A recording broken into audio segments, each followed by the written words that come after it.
Yeah. Okay, well, I mean, forget God for a minute. Take the universe, for example.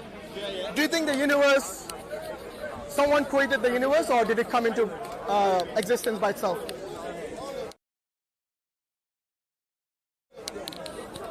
I wouldn't, you know, I don't have space now. it's one of them, isn't it? That if someone created the universe, then there must be a God. Yeah, I get to just then. Is it okay if I plug a mic on you, because Yeah, sure. I'm running out of space, and you need one anyway. Yeah, just plug. Yeah. So if someone made the universe, then there would probably have to be a God, right? No, before we even indulge into that, Okay. what about the universe itself? Where did it come from? So as an agnostic, if somebody asked you that question, how would you respond? I mean, as an agnostic, I respond, well, there's lots of theories from different people, whether it's science theory, a Big Bang theory, or whether it's God made it. For me, it's, I don't know. You looked into Big Bang? No. I don't admit to Okay. anything. I don't know. Anyway, what we know is that the universe, based on most scientists, they believe that the universe has an age of something like just under 14 billion years. Yes?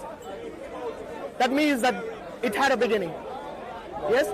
We also know that the universe is expanding. Who said it's 14 billion years, and how do they know that? Oh, I think they know by the radiation and so on. So, you know, by radiation they can tell the age of certain things. I'm not a big history believer. Well, this is science. This is science. Yes. Which science history, right? Well, Still, yeah. So I'm not a scientist I know science either, might but say today, but there are certain basic things which I do know. I mean, I tend to make mistakes, and I hope people correct me if I make mistakes. it's like on the TV, yeah? If you look at an expert scientist, where I assume these people are saying this, and that we automatically assume the scientist knows, but we realise later on that obviously scientists quite often get a shitload wrong, or they're just lying. No, you're absolutely right. But the scientists themselves say that what they say is not written in stone. No. So this theory is a theory of the Big Bang, the theory of evolution. So these are all hypotheses which then go through peer reviews and so on. And then they have several models of the universe, not just the Big Bang theory, by the way. They have maybe 7 or 8 other models or something.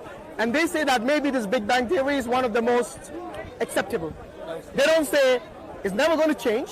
They don't say it's set in stone, okay? But they say from all the other models out there, and from the research that we have done, we believe this to be the strongest model to our knowledge so far, okay? So they will tell you that the universe began to exist at some point, and it's expanding at present, yes? And they can tell that by the stars moving, distancing away from each other as time goes by.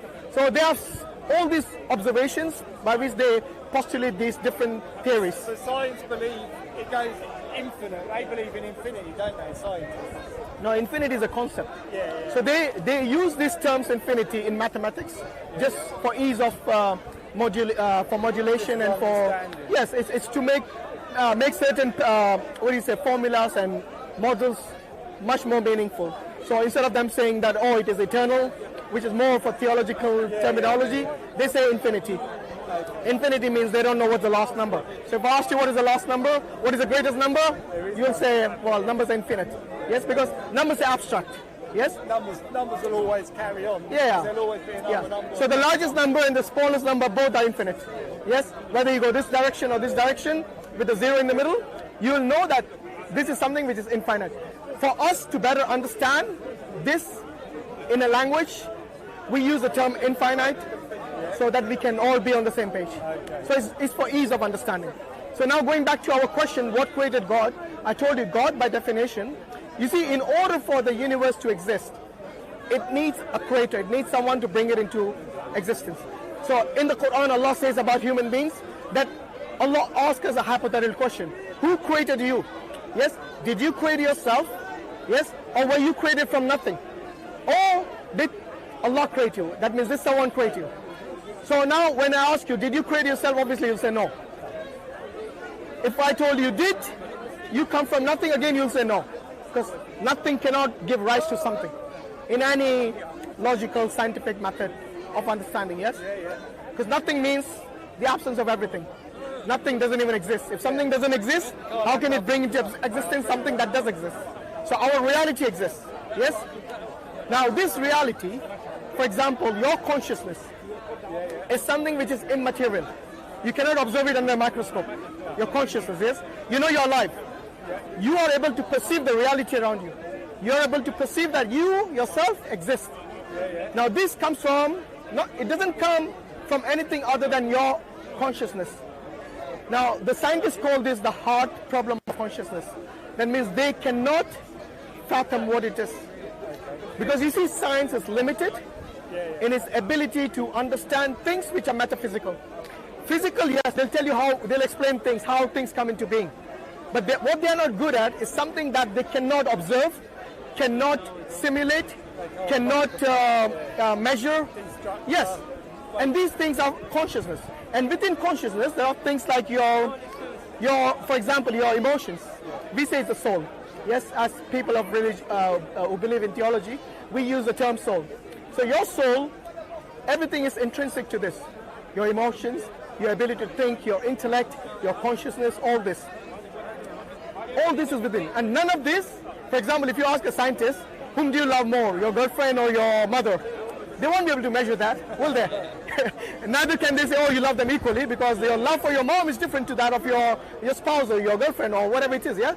Now, the reason I'm mentioning these metaphysical things is to highlight the fact that science has limitations. What are its limitations? It can only observe and measure things which are material.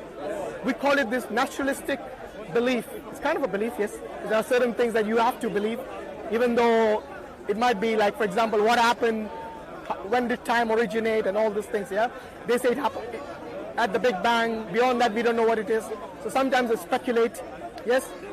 Sorry, before the Big Bang, there's something called Planck time. I don't want to go into those details. But they know that it had a beginning at some point.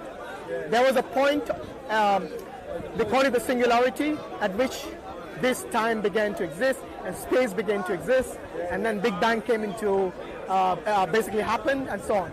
So you see, these limitations of science, trying to decipher the metaphysical, is beyond its scope. Because if you cannot observe something, you cannot postulate anything.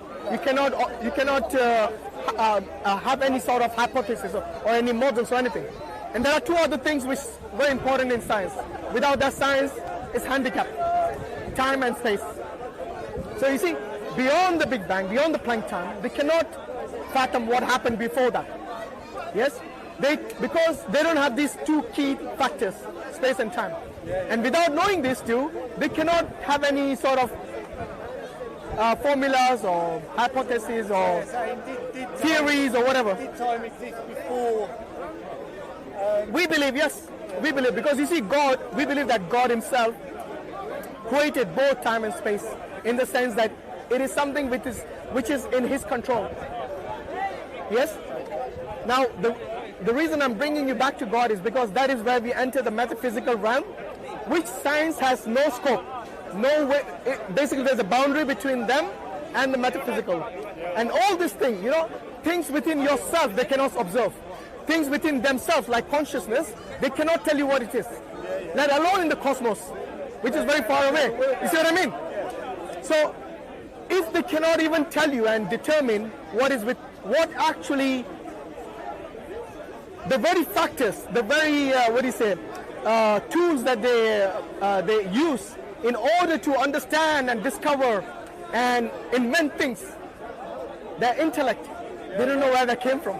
They don't know where it is from. You see what I mean? So we go back, they will have to somehow concede that they don't know, or they'll have to now go into a realm and scope which is beyond their, their boundaries. They'll have to do that in order to understand that.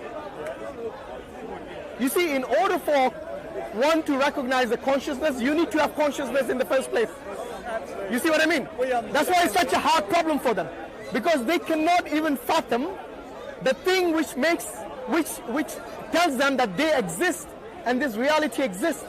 You see, it is not your mind, it is not the flesh of your brain, yes, or the neurons within that, which are all material, by the way.